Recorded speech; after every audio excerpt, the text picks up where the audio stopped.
IPL এর মাঠে খেলতে নামলে মুস্তাফিজুর রহমানকে তেমন একটা হাসতে দেখা যায় না।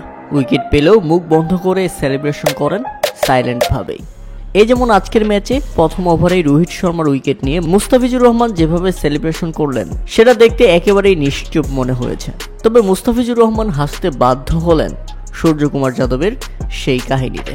ইনিংসের 14তম ওভারের চতুর্থ বলের ঘটনা ছিল সেটি। মুস্তাফিজুর রহমানের করা সেই ডেলিভারিটি বুঝতে পারেননি সূর্যকুমার যাদব। সজোরে ব্যাট চালালে সেই বলটি রীতিমতো গিয়ে তার জায়গা মতো আঘাত করে। হ্যাঁ দর্শক, তার গোপন জায়গায় বলটি গিয়ে আঘাত করে, আর এতে ব্যাপক ব্যথাও পেয়েছিলেন সূর্যকুমার যাদব। মুস্তাফিজুর রহমানকেই কি বলবেন, তখন তিনি তালগোল পাকিয়ে গেছেন। আর এটা দেখে মুস্তাফিজুর রহমান ব্যাপকভাবে হাসছিলেন।